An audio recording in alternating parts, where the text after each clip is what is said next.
Bonjour et bienvenue dans un nouveau vlog. Nous sommes mercredi 4 juin et je t'emmène avec moi pour probablement 2 jours, 2 journées créatives.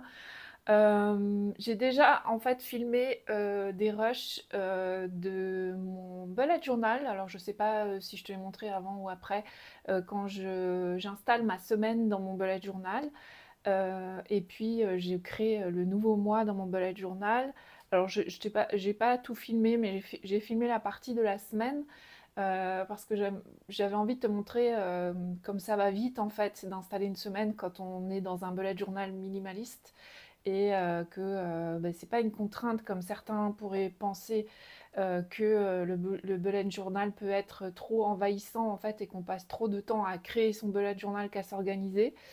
Après, il y a toute une part quand même dans le bullet journal, toute la part créative qui est aussi, qui fait du bien aussi, qui est agréable à faire et qu'on peut prendre comme un loisir. Mais c'est vrai que si on n'a pas beaucoup de temps, bah ça peut être considéré comme chronophage et du coup pas efficace pour s'organiser parce que c'est deux choses différentes en fait, l'organisation et le côté créatif décoratif. Bref, tout ça pour dire que je me suis filmée en train d'installer ma semaine qui pour le coup est vraiment très simple et pas du tout décorative, pas du tout créative, hein. C'est toujours la même chose, c'est pas un moment dans lequel je crée. Et puis, de quoi je voulais te parler aussi, avec la fin du mois de mai, s'est achevé le grand jeu du labo, dont je te parle depuis un ou deux vlogs. C'était vraiment un super moment. En fait, c'était une énigme, donc il fallait que les participantes rassemblent des indices et pour ensuite recréer un texte. Voilà, c'était assez drôle la façon dont ça s'est passé à la fin. Euh, et puis, ben voilà, elles ont quitté l'endroit où on était. Enfin, c'était un endroit virtuel hein, pour notre jeu. On a repris nos petites habitudes, ma foi, fort agréables dans le labo. Et en fait, il est de tradition que je leur prépare un petit paquet à toutes les participantes. C'est un peu ma façon de remercier tout ce qu'elles comment dire, toute l'année, en fait, je reçois des courriers du cœur, on va dire, parfois accompagnés de petits cadeaux, mais en tout cas, toujours avec des jolies cartes, des mots doux, et j'ai pas toujours le temps de répondre. J'arrive pas forcément à suivre qui m'a écrit, qui m'a pas écrit. Enfin, j'ai pas réussi encore à avoir une organisation vraiment optimale là-dessus, mais c'est parce qu'aussi je reçois beaucoup de courriers et j'en suis vraiment pleine de gratitude. Ce qui fait que ce petit paquet que je leur envoie à la fin du grand jeu, c'est un peu une façon de remercier cette communauté du labo, qui est une communauté plutôt fidèle et voilà, qui me fait souvent confiance depuis longtemps. Et donc en fait, en général, j'envoie mes vœux, je leur envoie mes vœux. Et elles ont aussi ce courrier là de ma part. Et puis bah, de temps en temps, j'essaye d'écrire plus, mais voilà, je réponds pas à chaque courrier que je reçois. Et, euh, et j'essaye toujours dans ce courrier de faire des choses, de créer des choses moi-même.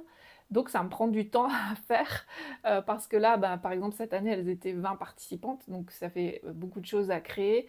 Euh, donc ça va m'occuper en grande partie cette semaine et probablement la semaine prochaine. Alors je vais essayer de filmer, mais vous ne le verrez pas dans ce vlog parce que bah, je veux leur préserver la surprise et je pense que bon nombre d'entre elles regardent mes vlogs. Donc déjà je leur dévoile la surprise qu'elles vont avoir un courrier parce que je n'en ai pas parlé et c'est pas forcément automatique, hein, voilà. Mais pour le reste, j'ai envie de garder la surprise, donc je pense que cette semaine, je te montrerai autre chose, mais sache que c'est à ça que je suis occupée principalement. Je vais te montrer aussi ce bel ouvrage Ode à la sagesse, c'est qu'on a appelé grimoire et qui en fait est constitué de chaque double page en fait est une création qui a été faite dans le cadre de ce jeu. Alors soit un collage, soit un texte, enfin bref, c'est très varié. Je vais te montrer quelques images sans tout dévoiler. Et en fait, donc, une des épreuves pour obtenir un indice, c'était donc de réaliser cette double page, de me l'envoyer. Donc j'ai eu plein de courriers. Et moi, je me suis chargée de réaliser l'objet grimoire, en fait. Bon, c'est un carnet hein, que j'ai créé, dans lequel j'ai mis toutes leurs œuvres.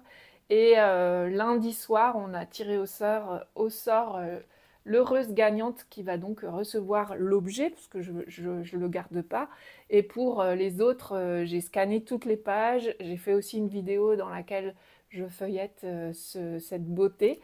Et, euh, voilà, ça c'est un moment créatif que j'aime beaucoup, que j'appelle, alors là ça s'appelait le grimoire de sagesse parce que c'était dans le cadre de l'univers du jeu, mais on fait régulièrement dans le labo ce que j'appelle des carnets presque voyageurs, c'est-à-dire au tout début que j'ai voulu faire ça, c'était des carnets voyageurs, donc en fait c'était le carnet qui voyageait et chacune euh, remettait mettait sa création dans le carnet puis envoyait à la suivante. J'ai dû en envoyer, en commencer 5 ou 6 des carnets voyageurs. Malheureusement, il n'y en a que un qui est arrivé à destination, qui a fini par retrouver la route de chez moi complet. Donc c'était déjà une grande victoire. Mais tous les autres se sont perdus en route. Je pense qu'ils sont restés au fond de tiroirs et qu'on les a malheureusement oubliés, ce qui est compréhensible et j'en veux pas aux personnes qui les ont oubliés. Mais ce qui fait que par la suite, dans mes ateliers, je préfère faire le principe et dans le labo du carnet presque voyageur, c'est-à-dire que c'est les pages qui volent vers moi, qui viennent à moi. Moi, je crée le carnet, je les ajoute au fur et à mesure. Et aussi, ça me permet de, voilà, de photographier, de scanner au fur et à mesure. Et ensuite, je fais un tirage au sort et la personne gagne l'objet. Donc, une des personnes qui a participé gagne l'objet. C'est quelque chose que j'aime beaucoup faire parce que je trouve ça beau en fait, des carnets comme ça où il y a plein de styles différents, plein de personnes qui ont participé et ça remporte quand même souvent beaucoup de succès. Il y a souvent beaucoup de participants. Par exemple là, dans celui-là, il y avait 20 personnes qui étaient inscrites au jeu, enfin qui participaient au jeu, elles étaient 20 et les 20 ont fait cette épreuve alors que bon, c'était pas rien n'était obligatoire, on reste quand même dans le cadre du loisir et du jeu, donc j'avais mis un système comment dire, de joker, enfin voilà, chacune faisait à son rythme du temps qu'elle avait, etc. Mais là, les 20 ont participé, ce qui est quand même assez gratifiant pour moi déjà, et puis significatif que créer des choses en commun, c'est quand même quelque chose qui plaît beaucoup. Et c'est ce que j'aime aussi dans les ateliers que j'anime. Je vous retrouve plus tard. Je n'ai pas trop encore le programme du vlog en tête, dans le sens où ça va être un peu ce qui va se présenter parce que bah, je ne peux pas vous montrer exactement tout ce que je fais. Et puis, mais j'ai quand même des idées. Et puis aussi, il fait un temps assez automnal, on va dire. J'ai un peu de mal avec la lumière, mais c'est surtout que, bah, par exemple, ce matin, je voulais aller filmer sur les chemins, mais il pleuvait vraiment beaucoup. J'avais pas trop envie de sortir mon appareil photo sous la pluie. Et puis, je suis aussi dans une semaine où j'ai 3 rendez-vous médicaux en tout. Donc, enfin voilà, c'est tombé cette semaine, donc je vais avoir moins le temps de filmer, mais j'espère quand même être au rendez-vous vendredi soir pour celles qui me suivent assidûment. Voilà, à plus.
Nous sommes jeudi en milieu d'après-midi. Je fais une petite pause dans mon travail pour venir vous faire un petit point sur ce carnet Some Lines a Day dont je vous ai parlé dans un précédent vlog.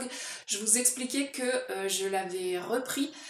Il est depuis très longtemps sur mes étagères. C'est un carnet que j'ai depuis 2020. Depuis l'été 2020, donc si vous voulez en savoir plus sur ce carnet, je vous mets le lien là ou là, je ne sais plus, pour que vous puissiez, je vous mettrai aussi dans la barre d'infos pour que vous puissiez aller voir le vlog dans lequel j'en parle, mais j'avais envie aujourd'hui de faire un petit point, donc je vais vous montrer tout ça.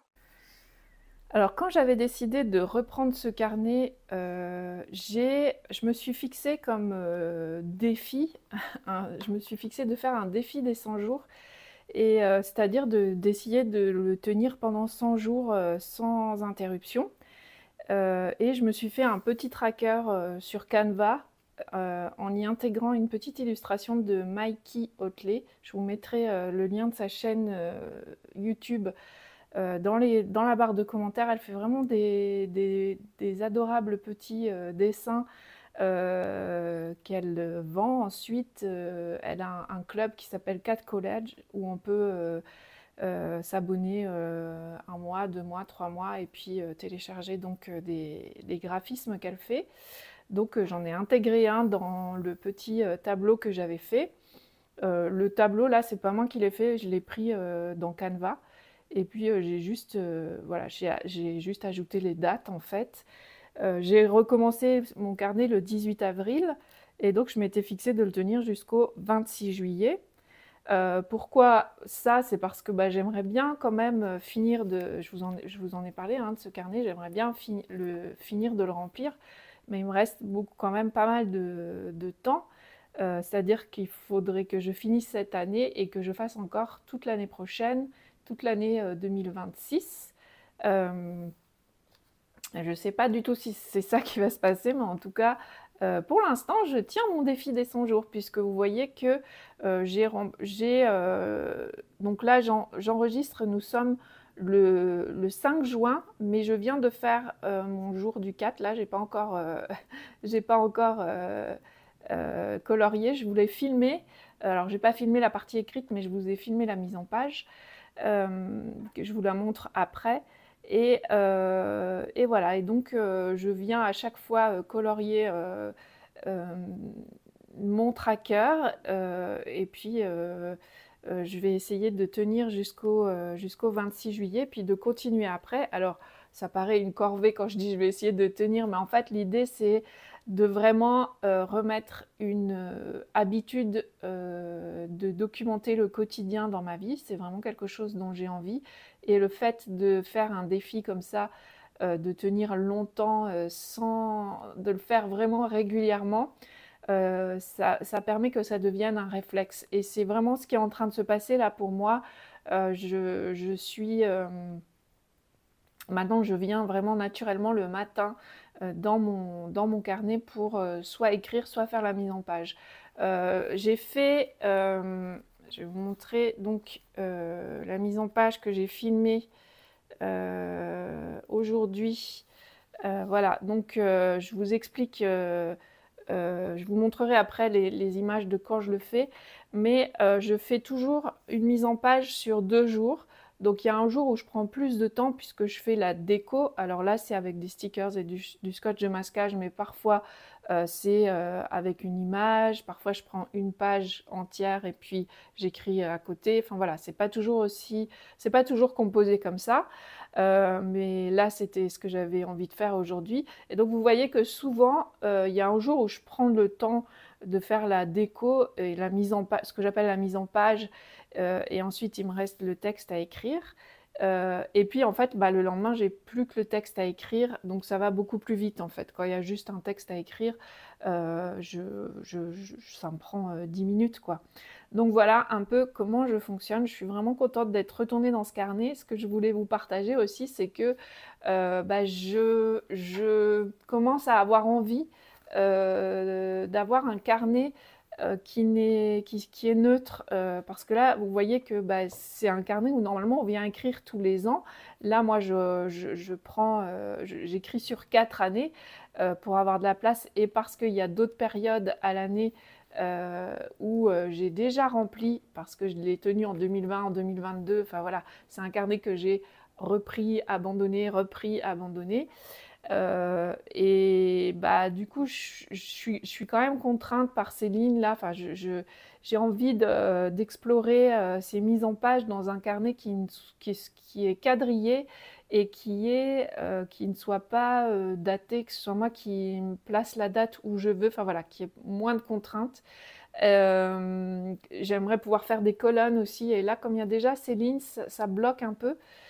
Donc, j'ai envie de dire que la pratique de tenir un carnet au quotidien est vraiment bien installée maintenant, mais qu'au bout de 45-46 jours, je ne sais plus trop où j'en suis, j'approche des 50 jours, j'ai envie d'un carnet qui corresponde plus à ce que je fais en fait, qui me laisse plus de liberté. Donc, est-ce que je vais continuer dans celui-là? Je pense que je vais quand même continuer au moins les 100 jours comme je m'étais fixé. J'aime bien tenir les défis que je me fixe. Surtout que là, bah, c'est pas du tout une contrainte. Je suis contente de le faire. Donc, je pense que je vais aller au bout. Et aussi parce que en juillet, euh, en fait, je vais être sur une plus petite surface. Donc, parce que j'ai déjà écrit 2 années. Donc, je pense que je pourrais peut-être ben, ouvrir un carnet plus grand le journaling quotidien et puis utiliser celui-là à autre chose, pourquoi pas des gratitudes ou...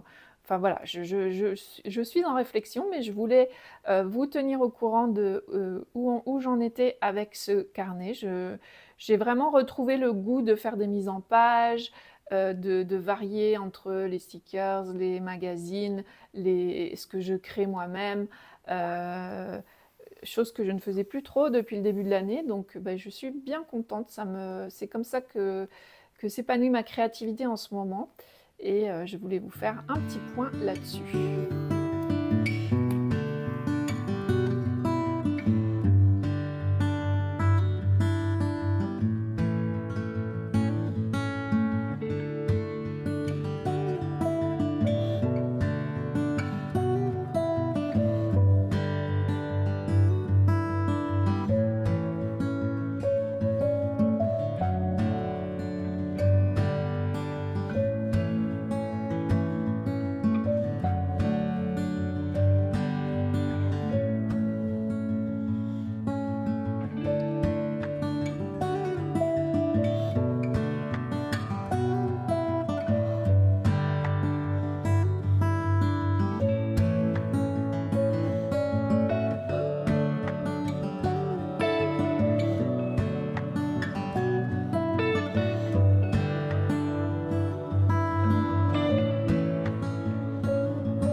Coucou, nous sommes vendredi en début d'après-midi et je viens un peu vous parler de lecture. J'ai fait des belles lectures ces derniers temps et je voulais vous partager certaines d'entre elles. Et je viens notamment de finir la pentalogie Le poids des secrets, une pentalogie qui s'appelle Le poids des secrets de Aki Shimazaki. Alors j'ai vraiment pris mon temps pour lire cette pentalogie parce que je pense que je l'ai commencé il y a au moins 3 ans, si ce n'est 4. Je n'ai pas vérifié. Je me suis vraiment régalée. Euh, je dis que j'ai pris mon temps parce qu'on pourrait se dire, bon, 5 bouquins en 4 ans, ça fait un par an, ça va. Mais en fait, il faut savoir que c'était vraiment des tout petits bouquins de même pas 100 pages. Et voilà, je pense que ce serait à refaire, je les lirai un peu plus rapidement. En fait, les 3 derniers, je les ai lus janvier, avril, mai. J'ai eu envie un petit peu d'accélérer la cadence parce que j'ai remarqué que de trop attendre entre chaque volume, j'oubliais un peu comment ça se situait dans le temps, quel personnage, donc c'est un peu dommage. Donc voilà, si j'ai un conseil à vous donner, si vous vous lancez dans cette pentalogie, c'est peut-être de ne pas laisser trop de temps entre chaque volume, d'autant plus qu'ils se lisent quand même assez vite et qu'ils sont très très liés entre eux. En fait, c'est Le poids des secrets, c'est l'histoire d'une famille, enfin un peu élargie sur le XXe siècle, on va dire, en ciblant large au Japon. Et petit à petit, on va découvrir les secrets de chaque personne à travers les générations et les secrets qui rebondissent comme ça à travers les générations et comment ils influencent la vie des uns et des autres. Donc en fait, on commence avec un personnage qui nous parle de sa grand-mère, ou à moins que ce soit l'inverse, je ne me souviens plus le premier exactement comment c'est. Puis après, on va retrouver cette grand-mère quand elle était jeune. Et puis dans le volume d'après, on va retrouver le mari de cette grand-mère. Enfin voilà, c'est vraiment comme ça. Je dis un peu au hasard, hein, c'est peut-être pas tout à fait ça, mais c'est juste pour que vous puissiez comprendre. Et, euh, et puis, au fur et à mesure des volumes, on en apprend un petit peu plus sur les personnages, sur leurs secrets, sur le pourquoi du comment et sur comment ça a influencé sur leur vie. Et on change de point de vue aussi parce que c'est pas toujours la même personne qui raconte. Donc ça c'est intéressant aussi de voir l'histoire d'une personne du point de vue de sa petite fille, après de son propre point de vue, du point de vue d'une autre personne. Enfin voilà, c'est passionnant. C'est des petits livres tout vraiment plein de pudeur, de douceur. C'est une écriture très très simple au présent, mais à la fois très poétique. C'est euh, c'est tendre et en même temps c'est empli des contraintes, des, des habitudes de la société et des tabous de la société japonaise du XXe siècle. Mais comme il pourrait y avoir des tabous aussi dans la société française, enfin, voilà, c'est une très très belle lecture que je vous conseille et qui m'a laissé vraiment emplie de tendresse, on va dire, pour ces personnages et pour... voilà, c'était un moment tendre et poétique avec au Japon, avec Aki Shimazaki. Elle a écrit une autre pentalogie, je crois, donc je pense que je vais pas hésiter à me plonger dedans. Je ne sais pas si vous l'avez lu ou pas, je me souviens plus de son nom, là, j'ai pas regardé avant de lancer la caméra, mais ça me dit bien de continuer avec cette autrice. Et puis, je voulais vous parler de, euh, Peter May parce que nous étions donc en Écosse virtuellement pendant le grand jeu du labo et puis j'avais lu de Peter May qui vient donc d'Écosse. Il vit en France mais il vient d'Écosse. L'île des chasseurs d'oiseaux qui fait partie aussi d'une trilogie. Enfin même non, maintenant il y a quatre livres puisqu'il vient de sortir le dernier opus. Donc ce fut longtemps une trilogie, mais maintenant il y a quatre épisodes. Et ben moi, je n'avais lu que le premier, que j'avais beaucoup aimé il y a 2 ou 3 ans. Je me suis dit, allez, c'est l'occasion de me replonger dans l'univers de Peter May et sur cette île de Lewis, qui est donc l'île la plus au nord de l'Écosse et la plus à l'ouest, je crois. Enfin, c'est voilà, c'est une des îles où quand même le climat est assez rude et où se passe l'essentiel des épisodes racontés par Peter May dans cette saga. Et bien on m'a pris parce que j'ai vraiment beaucoup aimé. Donc le deuxième épisode, c'est l'homme de Lewis. Donc on retrouve le héros Finn MacLeod, je crois que c'est ça son nom, dans le deuxième opus. Et en fait, j'ai vraiment beaucoup aimé. Je pense que j'ai encore plus aimé que l'île des chasseurs d'oiseaux. Parce que là, j'ai vraiment trouvé que l'écriture était belle, que, enfin voilà, j'ai vraiment été prise dans l'enquête, dans l'histoire. On flirte entre le roman noir, enfin il y a vraiment une ambiance quand même, euh, l'ambiance sur cette île, puis on part sur une autre partie de l'île, enfin voilà, on voyage pas mal dans l'Écosse dans celui-là. C'est aussi dans L'Homme de Lewis, il y a un jeu de passé-présent, ce qui fait que c'est très très rythmé. Mais malgré, c'est pas que du rythme en fait, parce que j'aime pas trop les thrillers où c'est juste ça va vite, ça va vite. Et j'aime bien quand il y a une atmosphère, quand on creuse un peu les personnages. Et là, c'est vraiment le cas. D'autant plus que, bah, qu'on suit un personnage qu'on connaissait déjà, donc on en apprend un peu plus sur lui, sur sa psychologie et sur son passé, bien que dans le premier volume, c'était beaucoup sur son enfance. Là, on sort un peu de l'enfance, mais c'est quand même vraiment très plaisant et très agréable de suivre ce personnage. Donc j'ai déjà commencé le suivant. Là, je me suis dit, j'attends pas 3 ans, j'ai vraiment envie de rester dans cette ambiance d'île écossaise. Et voilà, si vous aimez les romans noirs, les romans... il y a un peu de policier aussi parce qu'on suit quand même une enquête. C'est un peu entre les deux.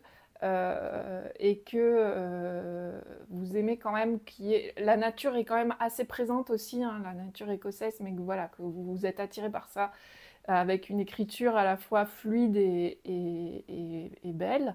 Bah, je vous recommande cette trilogie de Peter May. J'ai lu que ça de Peter May, donc je sais pas pour les autres, mais en tout cas pour celle-là, c'est plutôt une réussite en ce qui me concerne. Et puis pour finir, j'ai emprunté à la médiathèque ce, ce beau bébé, je ne l'ai pas pesé, mais il pèse son poids. Donc c'est un roman graphique de Craig Thompson qui s'appelle Ginseng Roots. Euh, j'ai lu il y a 20 ans, je pense, même peut-être 30 ans, en tout cas il y a très longtemps, non plutôt 20 ans, j'exagère, parce que je me souviens de la personne qui me l'avait offerte, et il y a 30 ans je ne la connaissais pas, qui m'avait offert Blankets de Craig Thompson, qui est un récit autobiographique. Donc je me souvenais que j'avais déjà lu quelque chose de Craig Thompson, mais je dois reconnaître que je ne me souviens absolument pas de Blankets, donc il faut maintenant que je me suis plongée là-dedans, je veux relire Blanquette parce que ça me plaît beaucoup. Et donc voilà, je me suis dit, je sais pas de quoi ça parle, mais je me souvenais que Blanquette avait été une bonne lecture, donc j'ai pris ce roman graphique à la médiathèque. Et bien m'en a pris puisque j'aime beaucoup cette lecture. Alors vous voyez que j'en suis à peu près à la moitié, c'est quand même assez dense, il y a beaucoup beaucoup de choses dedans. Et c'est à nouveau un récit autobiographique. Alors là, il parle beaucoup de son enfance dans le Wisconsin, où tous les étés, enfant, à partir de ses 10 ans à peu près, il allait travailler dans les champs de ginseng. Donc, qui est une culture assez répandue au Wisconsin. Et puis, En fait, il en parle parce qu'il arrive à un moment de sa vie où il peut plus, il a vraiment très très mal aux mains, il en est presque, il peut plus dessiner et il décide de mener cette enquête de pourquoi des cultures de ginseng au Wisconsin qui sont ensuite exportées en Chine et il va vraiment mener une enquête et il raconte tout sur le ginseng, l'histoire du ginseng et en même temps l'histoire de cette région des États-Unis, mais il remonte aussi, enfin, il parle de tout, il parle de la géologie, pourquoi cette plante pousse particulièrement bien euh, dans ce coin des États-Unis. Donc on repart des milliers d'années en arrière, même des millions d'années. Il parle de comment les débuts de la culture, comment on a découvert que c'était une plante intéressante. Il parle de aussi, par exemple, que les exportations de ginseng en Chine au 19e siècle, non, au 18e siècle, ont permis de financer une partie de la guerre d'indépendance des États-Unis. Enfin bref, je ne vais pas tout développer parce que c'est hyper dense, mais tout ça, c'est entrelacé dans le récit avec ses souvenirs d'enfance, l'histoire de sa famille. Enfin voilà, c'est vraiment passionnant. Enfin, moi, j'aime beaucoup, beaucoup ce genre de récit. Dans le genre roman graphique comme ça se rapproche un peu des romans graphiques de Guy Delisle ou pour celles qui connaissent, ou même de certaines bandes dessinées d'Étienne Davodo dans lesquelles il va un peu, par exemple, sur un territoire et puis interviewer les gens. Alors, c'est pas forcément autobiographique, mais il mêle un peu l'histoire privée, l'histoire du territoire, la grande histoire, l'économie, ce que ça fait peser sur les hommes, la politique. Enfin voilà,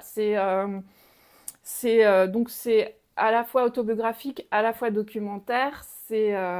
Alors j'aime beaucoup les dessins. Là, il a fait le choix de travailler en bicolore, enfin je sais pas comment on dit, mais donc il y a deux couleurs rouge et noir. Et il y a des grands chapitres comme ça.